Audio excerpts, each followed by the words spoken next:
pse nuk e do Kosova gazin Amerikan? Sepse duket se ka të gjithë Europa është e prirur për të hequr varësin nga vetëm një burim energjia, apo vetëm apo për të hequr varësin nga Rusia, sepse paktën nga argumentat që kanë dhënë edhe pala amerikane, është edhe kjo.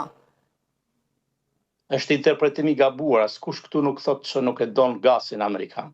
Çështja është se si duhet, bazuar në interesat ekonomike të vendit, të arrihet kjo çështje.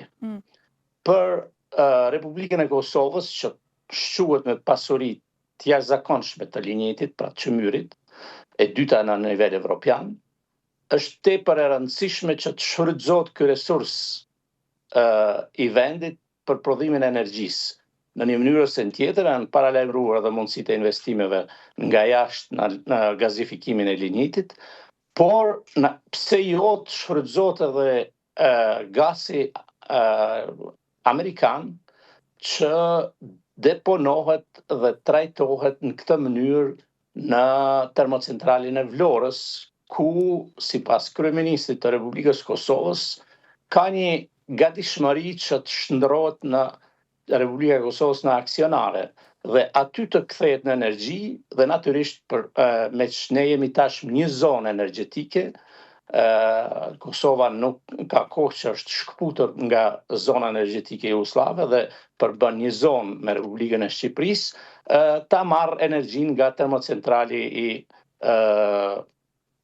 Vlorës. Edhe një arsye shtesë ka që shkon dobit kësaj ideje. Infrastruktura është total inekzistente në Kosovë për gazin dhe duhen 2 deri në 5 vite që të rregullohet kjo infrastrukturë. Natyrisht edhe nëse do të vinte nga Shkupi, mos të flasim nëse do të vinte nga Kuksi, që do të ishte investim edhe më afatgjatë. Pra, në gjitha palët, në anët që do të shikohet, nuk kemi të bëjmë me refuzim të gazit amerikan, po me trajtim të kësaj ideje në përputhje me interesat ekonomike të Republikës dhe me një lloj rezilience kombëtare, që nuk kupton me një lloj po pse mos ta ndërtoj vendimarrëse në përputhje me këto interesa. E kuptoj, po pse duhet të presi Vlorën, Kosova dhe mos ta ndërtoj vetë dhe ta marrë edhe Shqipëria e Veriut ta marrin Kosovë për shembull?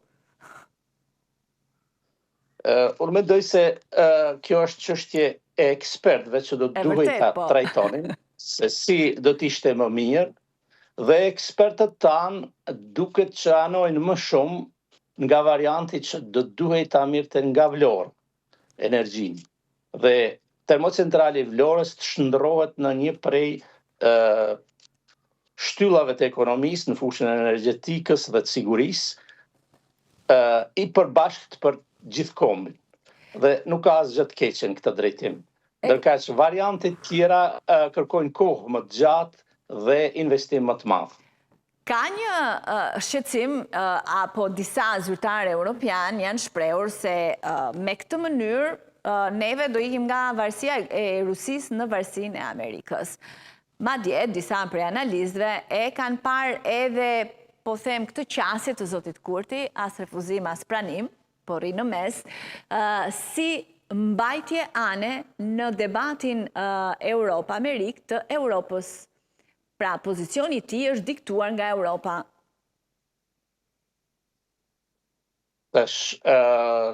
Përplasjet në rrafshin transatlantik, ne kemi pohuar disa herë edhe në bashkëbisedimet tona, nuk do duhej që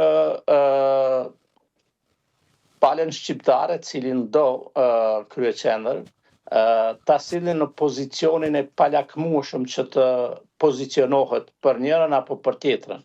Ne kemi nevojë për bashkëpunim me që të dy partnerët tanë, edhe me BE-n, edhe me Shtetet Bashkuara të Amerikës.